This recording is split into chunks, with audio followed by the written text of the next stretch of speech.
Hi, welcome to Lash Class. BA English 4th semester പോയട്രിയിലെ grasses എന്ന ചാപ്റ്ററാണ് നമ്മൾ നോക്കുന്നത്. ജലാലുദ്ദീൻ റൂമി എഴുതിയിട്ടുള്ള മിസ്റ്റിക് ട്രഡീഷനിൽ വരുന്നൊരു പോയമാണ്. മിസ്റ്റിക് ട്രഡീഷൻ എന്നുകൊണ്ട് ഉദ്ദേശിക്കുന്നത് സ്പിരിച്വൽ ആയ അല്ലെങ്കിൽ ആത്മീയമായിട്ടുള്ള തീംസ് വരുന്ന പോയമാണ്.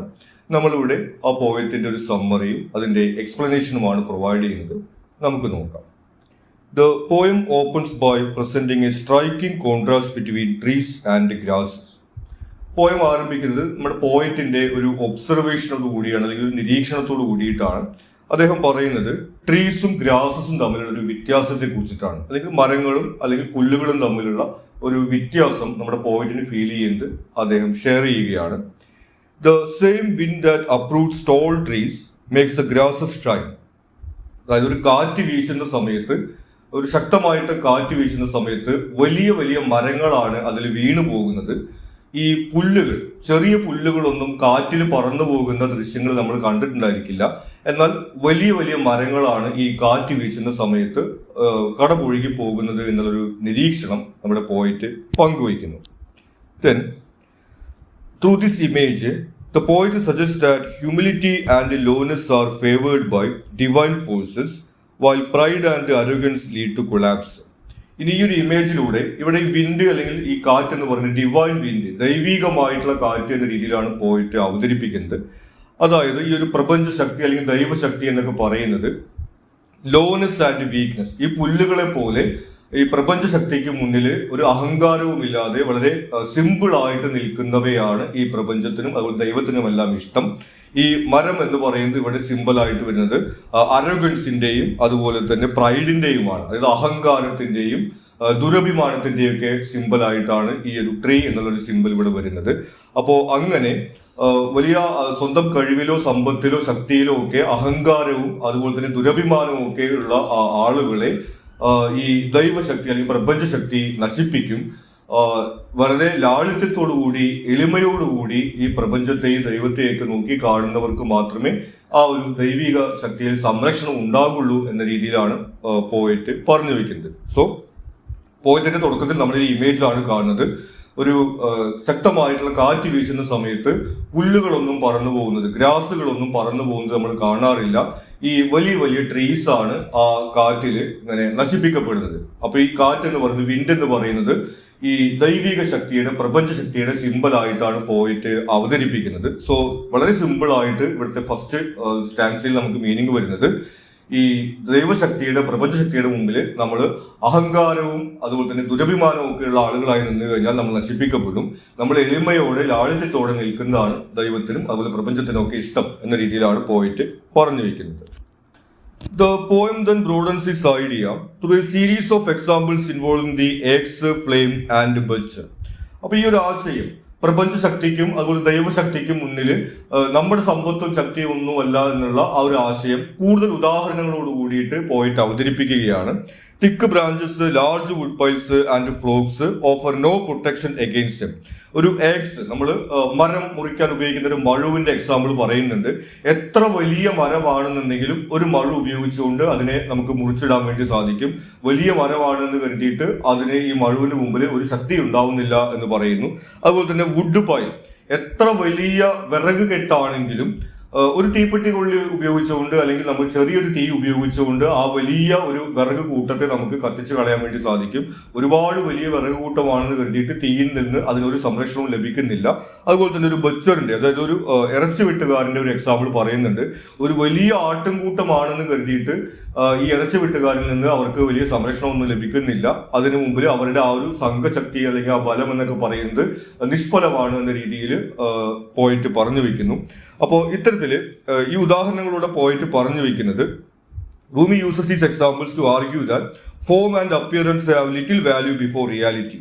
അതായത് ഫോം ആൻഡ് അപ്പിയറൻസ്, ഈ പ്രപഞ്ചത്തിൽ അല്ലെങ്കിൽ ഈ ലോകത്ത് നമ്മൾ ശക്തിയാണ് സമ്പത്താണ് എന്ന് കരുതുന്ന കാര്യങ്ങളെല്ലാം തന്നെ പ്രപഞ്ചത്തിന്റെ ശക്തിയുടെ മുമ്പിൽ, ദൈവത്തിന്റെ ശക്തിയുടെ മുമ്പിൽ ഒന്നുമല്ല എന്നുള്ള ഒരു സന്ദേശമാണ് ഈ ഒരു സിമ്പലിലൂടെ പോയിട്ട് പറഞ്ഞു വെക്കുന്നത്. അതായത് ഈ എത്ര വലിയ മരമാണെങ്കിലും ഒരു മഴുവിന്റെ മുമ്പിൽ ഒന്നുമല്ല എന്ന് പറയുന്ന പോലെ, എത്ര വലിയ വിറക് കെട്ടുകളാണെങ്കിലും തീയിന്റെ മുമ്പിൽ ഒന്നുമല്ല എന്ന് പറയുന്ന പോലെ, നമ്മൾ സമ്പത്താണ് ശക്തിയാണ് എന്ന് കരുതിക്കൊണ്ട് നമ്മൾ ഈ ലോകത്ത് എന്തെല്ലാമാണോ കൈയടക്കി വെച്ചിരിക്കുന്നത്, എന്തിലെല്ലാമാണോ നമ്മൾ അഹങ്കരിക്കുന്നത്, ഇതൊന്നും തന്നെ പ്രപഞ്ച ശക്തിയുടെയോ ദൈവശക്തിയുടെയോ അല്ലെങ്കിൽ യാഥാർത്ഥ്യത്തിന്റെയോ മുന്നിൽ ഒന്നുമല്ല എന്നാണ് നമ്മുടെ പോയിന്റ് പറയുന്നത്. Okay, he presents reality as a force that governs the universe through a universal intelligence.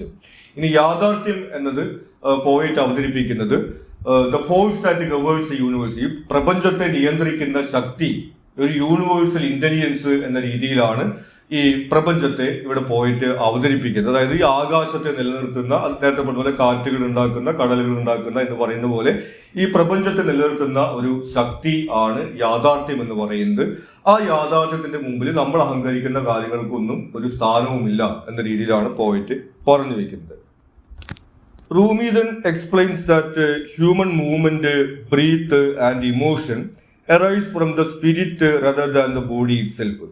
അതിനുശേഷം റൂമി പറയുന്നത് നമ്മുടെ ശരീരം പോലും ഒന്നുമല്ല എന്നുള്ളതാണ്. നമ്മുടെ ജീവശ്വാസമാണെങ്കിലും നമ്മുടെ ഈ ഇമോഷൻസ്, നമ്മുടെ ചിന്തകൾ, നമ്മുടെ മനസ്സ് എന്നൊക്കെ പറയുന്നത് എല്ലാം തന്നെ നമ്മുടെ ആത്മാവിൽ നിന്നാണ് വരുന്നത്. നമ്മുടെ ശരീരം പോലും ഒന്നുമല്ല എന്ന രീതിയിലാണ് റൂമി പറഞ്ഞു വെക്കുന്നത്. Just as water wheel turns only because of the flowing stream, the body functions through an unseen spiritual force. അതിനും ഒരു എക്സാമ്പിൾ പോയിട്ട് പറയുന്നുണ്ട്. വെള്ളം വീഴുന്ന സമയത്ത് ഒരു ജലചക്രം കറങ്ങുന്നത്, നമ്മൾ ചെറിയ ക്ലാസ്സുകളിലൊക്കെ കറണ്ട് ഉണ്ടാവുന്നത് ഇങ്ങനെയാണെന്നൊക്കെ പറഞ്ഞിട്ട് പഠിച്ചിട്ടുണ്ടായിരിക്കും. ഇങ്ങനെ വെള്ളം വീഴുന്ന സമയത്ത് ആ ജലചക്രം കറങ്ങുന്നത് പോലെ നമ്മുടെ ആത്മാവാണ് നമ്മുടെ ശരീരത്തെ ചലിപ്പിക്കുന്നതും നമുക്ക് ഇമോഷൻസും തോട്ട്സും എല്ലാം നൽകുന്നത് നമ്മുടെ ആത്മാവാണ്. ശരീരം എന്ന് പറയുന്നത് വെറും ഒരു യന്ത്രം പോലെയാണ് എന്ന രീതിയിൽ അദ്ദേഹം പറയുന്നത്. നമ്മുടെ ശരീരത്തിൽ പോലും നമുക്ക് അഹങ്കരിക്കാനോ അഭിമാനിക്കാനോ ഒന്നുമില്ല. ആത്മാവാണ് ഏറ്റവും വലുതെന്ന രീതിയിലാണ് ഇവിടെ പോയിട്ട് പറഞ്ഞു വയ്ക്കുന്നത്. The wind becomes a symbol of divine power that can both destroy and protect depending on how one responds to it. അങ്ങനെ പോയതിനകത്ത് നമ്മൾ വിൻഡ് എന്ന് പറയുന്നത് ഈ ഒരു ഡിവൈൻ പവറിന്റെ, നേരത്തെ പറഞ്ഞ പോലെ പ്രപഞ്ച ശക്തിയുടെ അല്ലെങ്കിൽ ദൈവശക്തിയുടെ സിമ്പിൾ ആയിട്ടാണ് കാണുന്നത്. ഈ വിൻഡ് എന്ന് പറയുന്നത് ഒരേ സമയത്ത് ഒരു പ്രൊട്ടക്ഷൻ ആവുകയും അതേ സമയത്ത് ഡിസ്ട്രക്ഷൻ ആവുകയും ചെയ്യുമെന്ന് പോയിട്ട് പറയുന്നു. നമ്മൾ നേരത്തെ പറഞ്ഞ പോലെ തന്നെ നമ്മൾ പ്രപഞ്ച ശക്തിയോട് അല്ലെങ്കിൽ ദൈവിക ശക്തിയോട് നമ്മൾ എളിമയുള്ളവരായിട്ട്, നമ്മൾ സിമ്പിൾ ആയിട്ട് നമ്മൾ നിൽക്കുകയാണെങ്കിൽ, ഹമ്പിൾ ആയി നിൽക്കുകയാണെങ്കിൽ അത് നമ്മളെ പ്രൊട്ടക്ട് ചെയ്യും. നമ്മളിങ്ങനെ പ്രൈഡായിട്ട് അറഗന്റ് ആയിട്ട് നിൽക്കുകയാണെങ്കിൽ അത് നമ്മളെ ഡിസ്ട്രോയ് ചെയ്യും എന്ന തരത്തിൽ ഒരേ സമയത്ത് തന്നെ ഈ പ്രപഞ്ച ശക്തി അല്ലെങ്കിൽ ദൈവശക്തി നമ്മളെ സംരക്ഷിക്കാനും നശിപ്പിക്കാനുമുള്ള കഴിവ് അതിനുണ്ട് എന്ന രീതിയിൽ പോയിട്ട് നമ്മളെ ഓർമ്മിപ്പിക്കുകയാണ്. In the final section Rumi presents a Sufi vision of complete surrender to God. ഇനി പോയത്തിന്റെ ലാസ്റ്റ് സെക്ഷനിലും ഇതുവരെ പറഞ്ഞ ആ ഒരു സ്പിരിച്വാലിറ്റിയുടെ, ആത്മീയതയുടെ തുടർച്ച തന്നെയാണ് നമ്മൾ കാണുന്നത്. അതൊരു സൂഫി വിഷൻ ആയിട്ടുള്ള നമ്മൾ പൂർണ്ണമായിട്ടും ഈ ദൈവത്തിന് കീഴ്പ്പെട്ടിരിക്കുക എന്നുള്ള ഒരു ആശയമാണ് അദ്ദേഹം അവതരിപ്പിക്കുന്നത്. He declares that there is no reality but God. അപ്പോൾ ദൈവമാണ് അൾട്ടിമേറ്റ് റിയാലിറ്റി എന്ന് പറയുന്നത്, അതിലും വലിയൊരു യാഥാർത്ഥ്യമില്ല എന്ന് അദ്ദേഹം പറഞ്ഞു വെക്കുന്നു. He describes existence as an ocean in which all beings are like straws. പിന്നീട് അദ്ദേഹം ഈ എക്സിസ്റ്റൻസ്, അതായത് ഈ ഭൂമിയിലെ പ്രപഞ്ചത്തിലെ ജീവജാലങ്ങളെ കുറിച്ച് അദ്ദേഹം പറയുന്നത് ഒരു കടലിനകത്തുള്ള സ്ട്രോസ് പോലെയാണ്. അതായത് ഈ നേരത്തെ പറഞ്ഞ ഗ്രാസ് എന്ന് പറഞ്ഞ പോലെ തന്നെ ഈ കടലിനകത്തുള്ള ഈ പുല്ലാമ്പുകളെ പോലെയാണ് നമ്മൾ എന്ന് അദ്ദേഹം പറഞ്ഞു വെക്കുന്നു. Their movement depends entirely on the will of the ocean, sometimes thrown to calm shores and sometimes into deep currents. അതായത് ഈ കടലിൽ കിടക്കുന്ന പുല്ലാമ്പുകളെ പോലെ നമ്മൾ ഈ തീരത്തേക്കാണോ വരുന്നത്, അതോ നമ്മൾ ചുഴിയിലാണോ പെടുന്നത്, നമ്മൾ ശാന്തമായ ഇടത്താണോ അതോ നമ്മൾ ആഴത്തിലുള്ള സ്ഥലത്തേക്കാണോ പോകുന്നതെന്നെല്ലാം ആ കടലിലെ തിരമാലയും കടലിലെ ഒഴുക്കുമാണ് നിശ്ചയിക്കുന്നത്.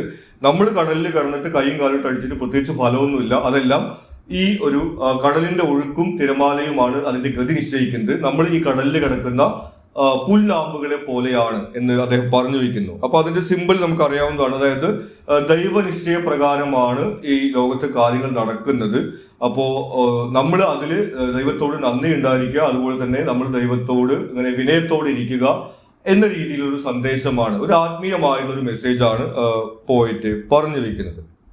The poem ends by affirming that this divine motion is endless and that peace lies in yielding to it rather than resisting it. അപ്പോൾ അദ്ദേഹം പറയുന്നത് ഇതിങ്ങനെ എൻലെസ് ആണ്, ഈ ഒരു മോഷൻ, ഇതിങ്ങനെ ഈ ഒരു ഒഴുക്ക് ഇങ്ങനെ തുടർന്നുകൊണ്ടേയിരിക്കുന്നു, ആവർത്തിച്ചുകൊണ്ടേയിരിക്കുന്നു.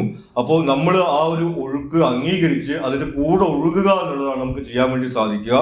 ആ ഒഴുക്കിനെതിരെ നീന്താൻ വേണ്ടി നമ്മൾ ശ്രമിച്ചു കഴിഞ്ഞിട്ടുണ്ടെങ്കിൽ നമുക്ക് സമാധാനം നഷ്ടപ്പെടുകയുള്ളൂ. നമ്മൾ ഈ യാഥാർത്ഥ്യം മനസ്സിലാക്കുന്നതിലൂടെയാണ് നമുക്ക് സമാധാനം ലഭിക്കുക എന്നാണ് അദ്ദേഹം പറഞ്ഞു വെക്കുന്നത്. സോ വളരെ സിമ്പിൾ ആയിട്ട് പറയുകയാണെങ്കിൽ, നമുക്ക് ലോകത്തിൽ എന്തെങ്കിലും നേടിയിട്ടുണ്ടെങ്കിൽ അതെല്ലാം തന്നെ നമ്മുടെ മാത്രം കഴിവാണ് എന്ന രീതിയിൽ നമ്മൾ അഹങ്കരിക്കരുത്. അത് സമ്പത്തായാലും ശക്തിയായാലും മറ്റെന്ത് കാര്യമായാലും അതിലൊന്നും അഹങ്കരിക്കരുത്. അതെല്ലാം ദൈവനിശ്ചയ പ്രകാരം ലഭിച്ചിട്ടുള്ളതാണെന്നുള്ള രീതിയിൽ ഒരു എളിമയോടുകൂടി ഒരു വിനയത്തോടു കൂടി നിൽക്കുക എന്നുള്ള ഒരു സന്ദേശമാണ് അദ്ദേഹം നൽകുന്നത്. അതുപോലെ തന്നെ നമുക്കൊന്നും ലഭിച്ചിട്ടില്ലെങ്കിൽ തന്നെയും നമ്മൾ ഇതുപോലെ ദൈവനിശ്ചയ പ്രകാരം നിൽക്കുക. അപ്പോൾ നമുക്ക് അതിനനുസരിച്ചിട്ടുള്ള ഫലം ലഭിക്കും. അതായത് ഈ ശക്തമായിട്ടുള്ള കാറ്റ് വീശുന്ന സമയത്ത് പുല്ലാമ്പുകളെ അത് സ്പർശിക്കുന്നില്ല എന്ന രീതിയിൽ പറഞ്ഞതുപോലെ ഇത്തരത്തില് ഇങ്ങനെ പ്രപഞ്ചശക്തിയോട് ദൈവശക്തിയോട് വിനയത്തോടു കൂടി നിൽക്കുക എന്നുള്ള ആത്മീയമായിട്ടുള്ള സന്ദേശമാണ് ഈ പോയത്തിനകത്ത് വരുന്നത്. ഓക്കെ, സോ ഇത്രയാണ് നമുക്ക് ഈ പോയത്തിനകത്ത് ഇമ്പോർട്ടൻ്റ് ആയിട്ട് വരുന്നത്. ഈ പോയത്തിലെ ക്വസ്റ്റ്യൻ ആൻസേഴ്സിന്റെ PDF നമുക്ക് അവൈലബിൾ ആണ്. ഈ ചാപ്റ്ററിലെയും അതുപോലെ തന്നെ എല്ലാ ചാപ്റ്റേഴ്സിലെയും ക്വസ്റ്റ്യൻ ആൻസേഴ്സുള്ള PDF അവൈലബിൾ ആണ്. അത് ഡൗൺലോഡ് ചെയ്യുന്നതിനുള്ള ലിങ്ക് വീഡിയോ ഡിസ്ക്രിപ്ഷനിലും അതുപോലെ തന്നെ കമന്റ് ബോക്സിൽ പിൻ ചെയ്തിട്ടും വെക്കുന്നുണ്ട്. മറ്റെന്തെങ്കിലും സംശയങ്ങൾ ഉണ്ടെങ്കിൽ ചോദിക്കുക. Thank you.